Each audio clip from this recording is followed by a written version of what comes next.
heard the words clearly through the bathroom vent. He actually married her, bro. Got her and the baby off my back. Blake's voice. My best friend, my best man.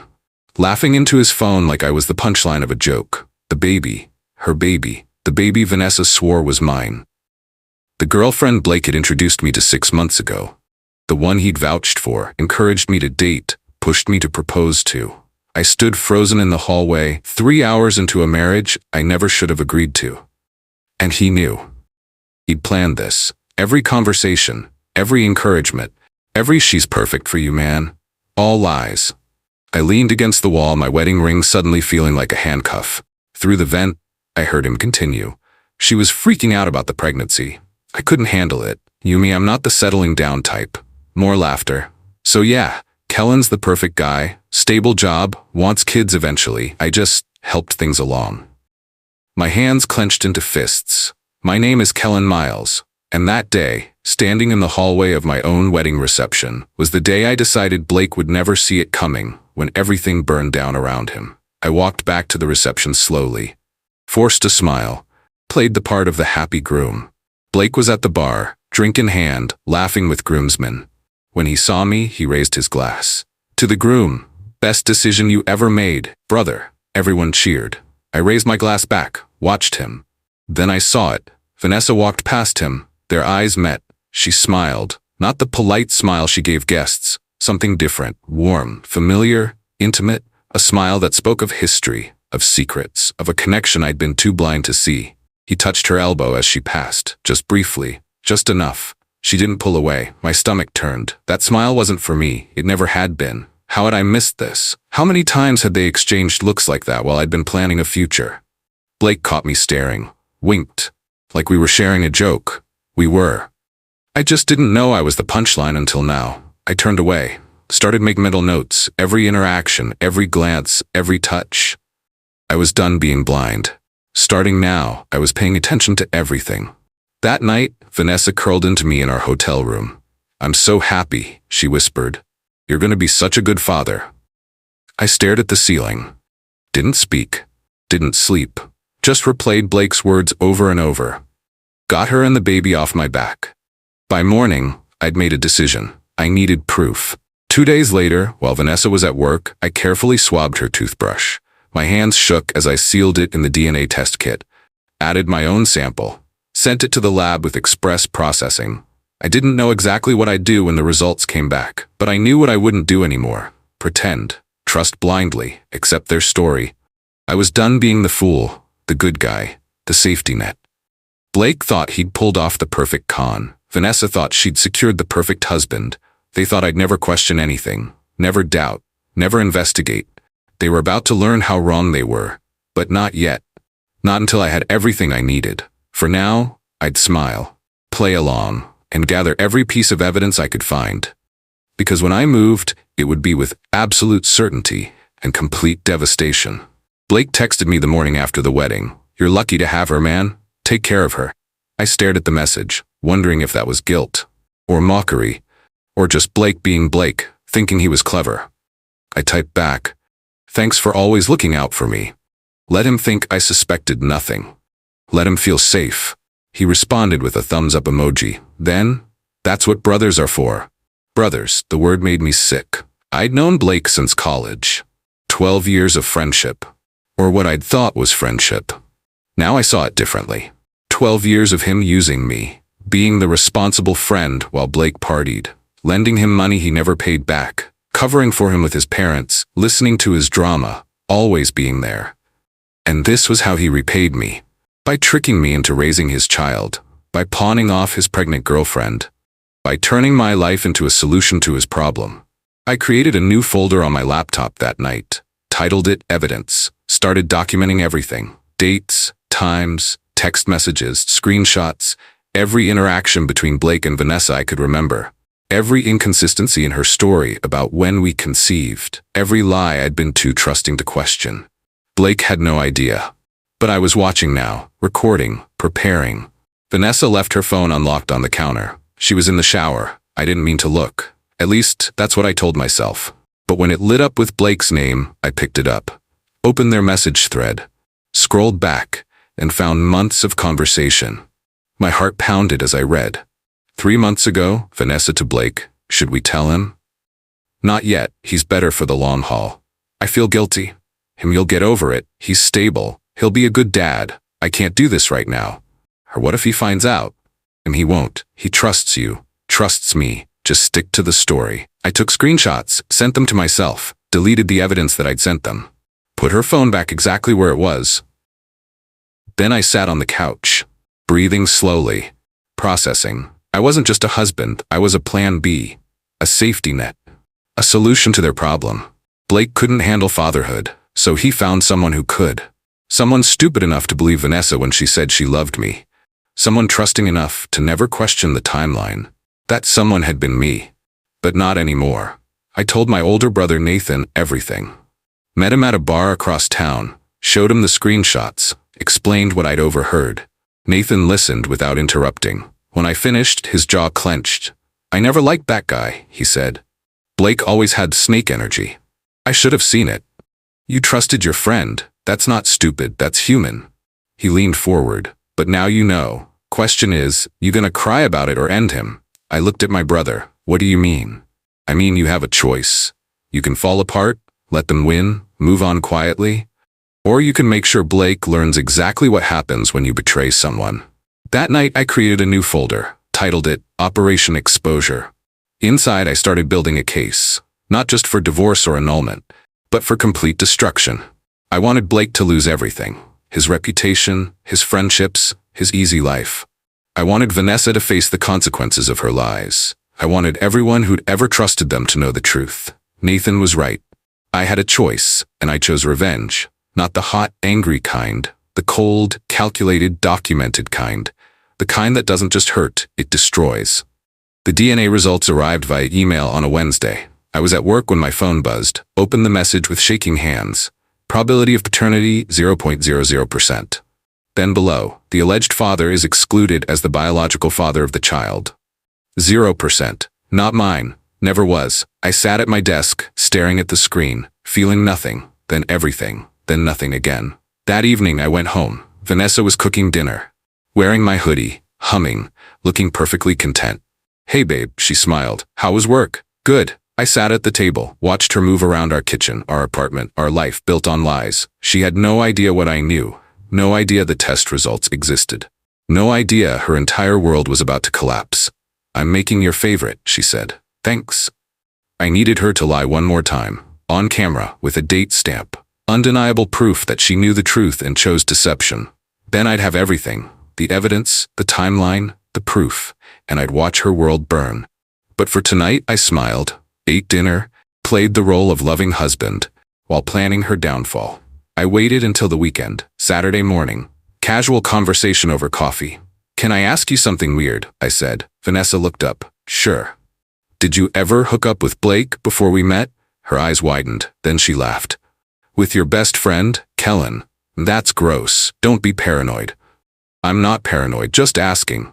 Blake's like a brother to you, and to me, honestly, that would be so weird. She walked over, kissed my cheek. You're the only one I want, you know that. She smiled, turned back to her coffee, and I reached into my pocket, hit record on my phone, positioned it to capture her face. So just to be clear, you never dated him? Never slept with him? Never, I swear. She looked right at the camera, lying, with complete confidence. Perfect.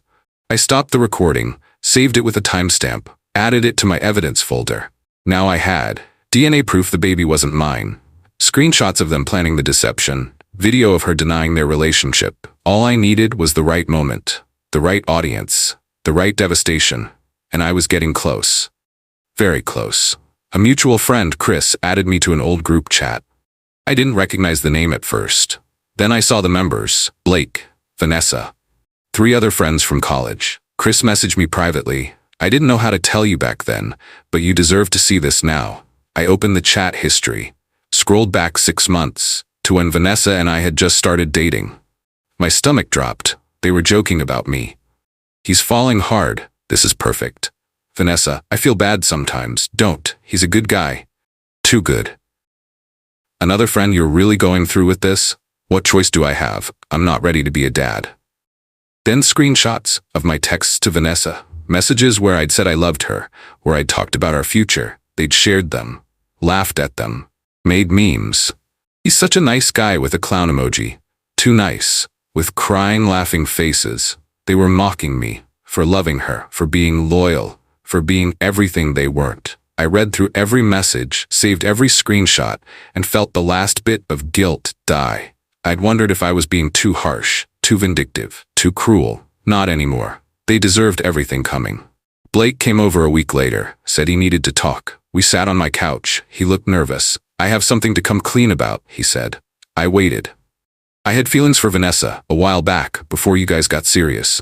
Okay. I wanted you to know, in case it ever seemed weird between us. Did you ever act on those feelings? He hesitated. Once, we kissed, but it was a mistake. Ancient history. A kiss.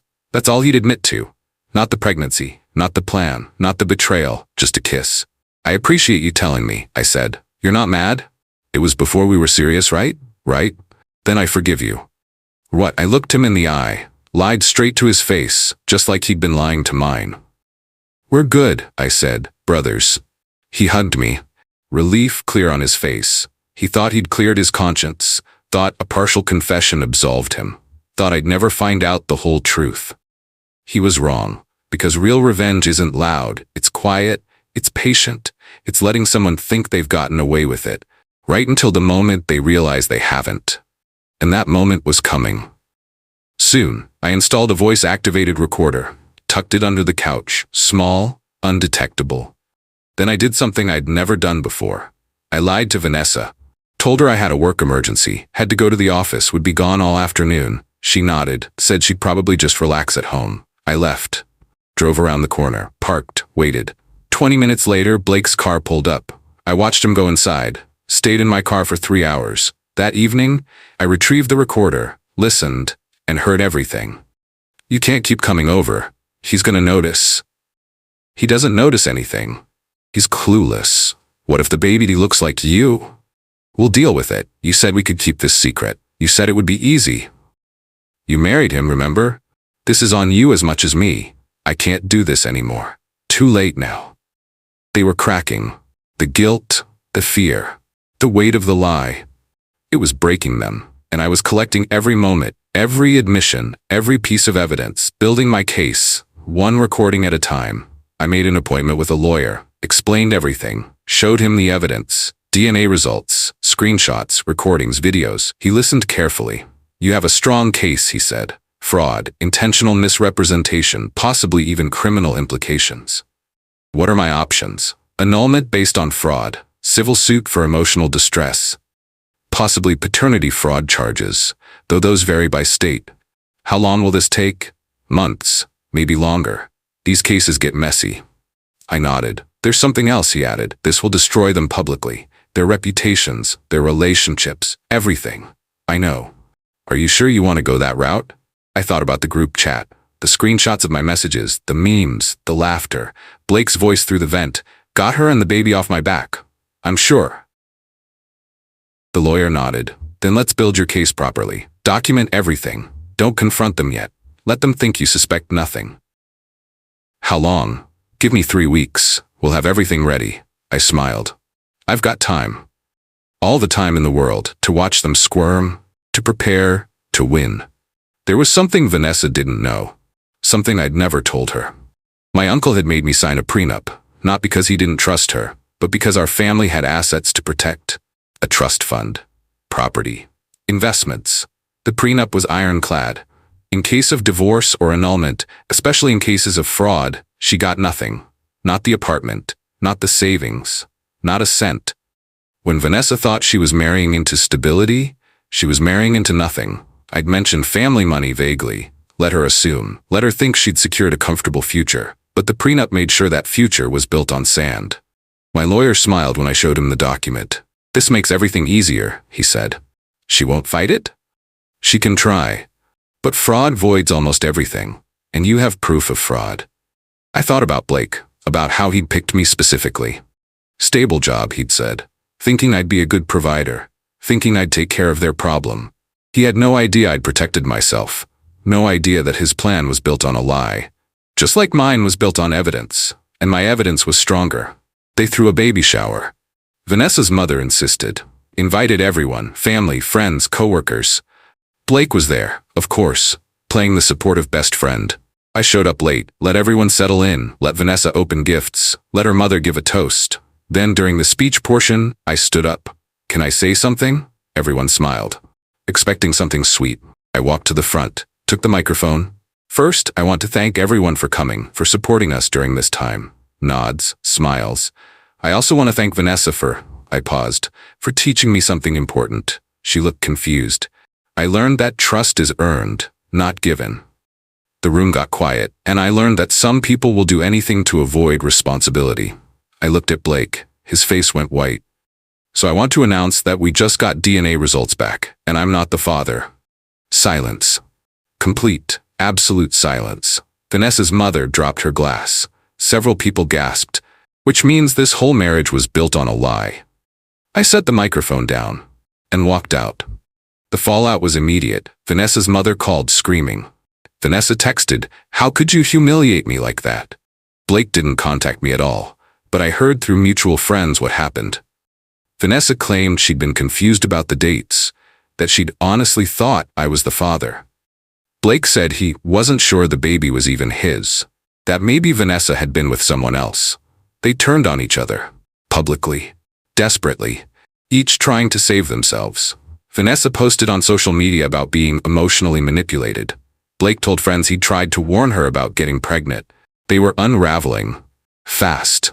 And I said nothing, did nothing, just watched, as their lies collapsed, as their friendship imploded, as everyone who'd trusted them realized they'd been deceived.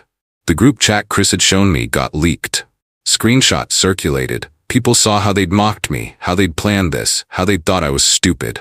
Public opinion shifted, from poor Vanessa to they're both liars, from Blake must be devastated to he's part of this. I didn't have to say anything. The truth spoke for itself. And it was loud. I packed my things quietly, didn't make a scene, didn't yell. Just methodically moved my belongings out. Vanessa came home while I was loading boxes. "What are you doing?" "Leaving." "Kellen, please. We can work this out." "There's nothing to work out." She started crying. "I made a mistake. People make mistakes." I stopped, looked at her, really looked at her. "You didn't make a mistake, Vanessa. You made a choice. It wasn't like that. You chose to lie, to trick me, to use me. I do care about you. You cared about what I could provide. There's a difference." I picked up the last box. "The annulment papers will be served next week." Annulment? The marriage was based on fraud. It'll be like it never happened.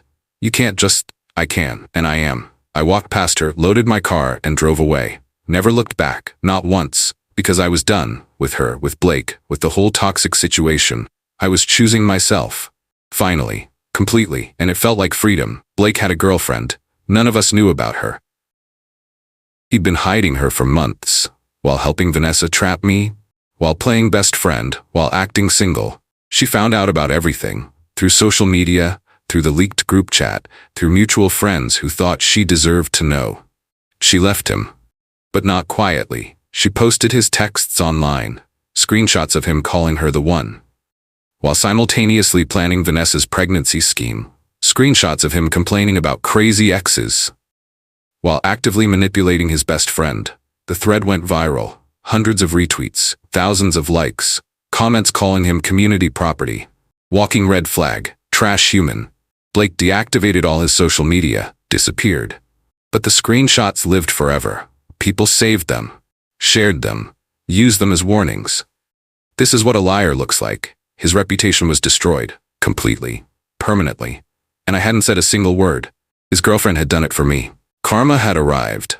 Without me lifting a finger, the annulment papers were served. Not at home, at Vanessa's job, in front of her co-workers, during her lunch break. The process server was professional but loud. "Vanessa Hayes? Yes? You've been served." Everyone in the break room watched. As she opened the envelope, as her face went white reading the legal reason, fraud and concealed paternity.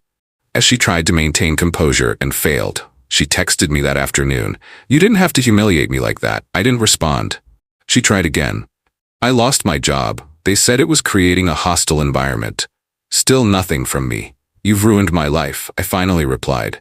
"You ruined your own life. I just stopped covering for you." Then I blocked her number. Because she didn't deserve my anger, didn't deserve my attention, didn't deserve anything from me. She'd made her choices. Now she got to live with them. Just like I'd had to live with believing her lies. Except now everyone knew the truth. And that truth followed her everywhere.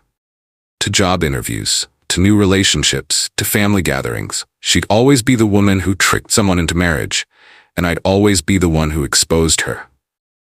That was me being kind. I could have been much worse. A tech firm I freelanced with reached out. I'd been doing design work for them for 2 years. Small projects, side income.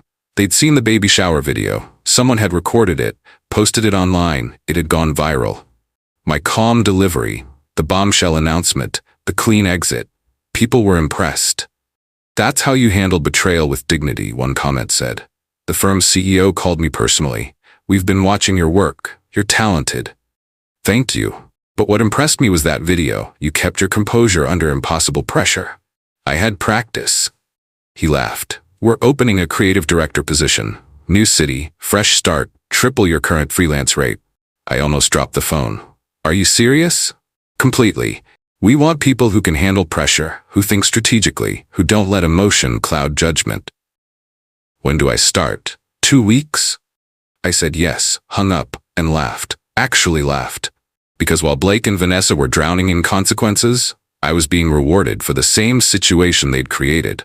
Karma wasn't just punishing them, it was elevating me, and I hadn't even planned that part.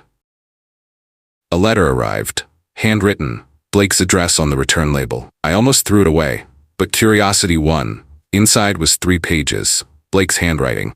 "Kellen, I know you probably don't want to hear from me. I get it, I was wrong. About everything. I wasn't in a good place. I panicked about the pregnancy, made terrible choices. I know sorry doesn't fix anything, but I hope someday you can forgive me. I hope we can rebuild our friendship. You were always the brother I never had. I miss you, man. Blake." I read it twice, then I folded it once, walked to the trash can, dropped it in, because forgiveness isn't forgetting. Forgiveness is letting go, and I had let go, not of the anger that was gone too, but of him, of any obligation to him, of any connection. Blake wanted absolution, wanted to rebuild, wanted to pretend we could go back. We couldn't, because I wasn't the same person anymore. The person who'd trust him was gone, replaced by someone who knew better, who valued himself more, who wouldn't accept less than he deserved. Blake could miss me all he wanted, but that version of me, the one who'd be his friend, was dead, and I wasn't bringing him back. Blake took Vanessa to court, paternity and child support. The baby was born, a boy.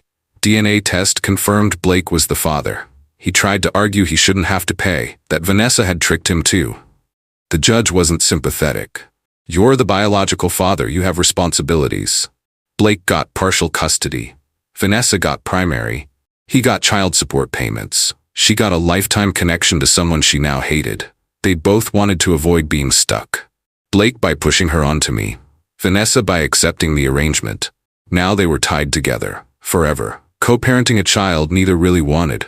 Fighting over pickup times. Arguing about expenses. Resenting each other. While I was free. Completely free. No child support, no custody battles, no connection to either of them. The irony was perfect. They tried to trap me and ended up trapping themselves with each other for 18 years minimum. I almost felt bad for the kid, born into that mess. 2 parents who resented him, who saw him as a reminder of their failures. But that wasn't my problem. Wasn't my responsibility. They'd made their choices. Now a child had to live with them. I saw them at a mutual friend's wedding. 18 months after everything had ended. I'd moved to the new city, started the new job, built a new life. But I'd come back for this wedding. For a real friend. Someone who'd supported me through everything. Blake and Vanessa were both there, sitting on opposite sides of the room, not speaking, not acknowledging each other. They didn't speak to me either, just avoided eye contact, like I was a ghost, or like they were. I watched them throughout the night, not with anger, with clarity. Blake looked tired, older, diminished. Vanessa looked bitter, hardened, alone. They were ghosts in a room they used to own. When we'd all been friends, when they'd felt powerful, when they'd thought they could manipulate situations without consequences. Now they were just two people, tied to a mistake, avoided by former friends, judged by everyone who knew the story. And I was at peace. Truly at peace, because I'd moved on, not by forgetting, but by building something better. Something real. Something mine. I left that wedding early, drove back to my hotel, and didn't think about them again. Blake tried to rebrand himself online, started a podcast, Real Talk with Blake Hayes, about overcoming betrayal, about learning from mistakes, about becoming a better man. He never mentioned my name, but people knew. Someone leaked our story, posted the screenshots I'd shared with close friends, the recordings, the evidence, everything, with receipts, timestamps, proof. His podcast was flooded with comments. "You're the one who betrayed someone. How dare you play victim? This is disgusting." Sponsors pulled out, all three of them. Didn't want to be associated with someone of questionable character. The podcast tanked. Blake deleted it after 6 episodes. Disappeared from social media again. But this time, people noticed. Trade publications wrote about it. Influencer falls after fraud scandal. His name became a cautionary tale, a warning about online authenticity, about how lies always surface, about how the internet never forgets. His public image was shattered. Permanently. And I'd still barely said anything publicly. Just let the truth speak. Let people draw their own conclusions. Let karma work. It worked perfectly. I took my new salary and my savings, and launched my own design firm. Small at first, just me and a contractor, but we were good, really good. First month we landed 2 6-figure clients, companies that wanted fresh branding, modern design, strategic vision. Second month we were featured in Inc. magazine, rising designers to watch. My photo, my story, the professional version, my work.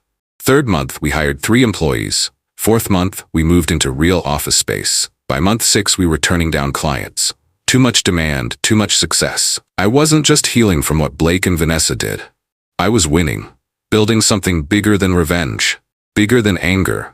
Bigger than the betrayal that could have destroyed me. I'd taken the worst moment of my life and turned it into fuel. For success. For growth. For becoming someone I was proud of. Blake and Vanessa had tried to use me. Instead, they'd accidentally set me free. Free from fake friends. From toxic people. From settling. And in that freedom, I'd built an empire. A small one, but mine. Completely mine. Blake messaged me again, 2 years after everything. A simple text. I lost everything. I stared at it, waited to see if there was more. Job, reputation, most of my friends. I'm at rock bottom. I know I don't deserve it, but would you ever consider reconnecting? I read the messages, thought about responding, thought about what I'd say. Then I deleted them. Blocked his number. Because I didn't owe him closure. Didn't owe him forgiveness. Didn't owe him anything. Blake had lost everything. But not because of karma, not because of some cosmic justice, because of choices. His choices. To betray a friend, to manipulate a situation, to lie and scheme and think he'd never face consequences. I'd just made sure people were watching when those consequences arrived. That night I had dinner with someone new, someone who'd known my worth from day one, who'd supported me through the rebuilding, who saw me clearly. We laughed. We talked, we planned a future, a real one, built on trust, on honesty, on actually knowing each other. And I realized something. Blake and Vanessa hadn't ruined me, they'd refined me, burned away the parts that accepted less, left behind someone stronger, someone who knew his value, someone who wouldn't settle. Karma didn't destroy Blake. He did it all by himself. I just made sure people were watching, and that was enough.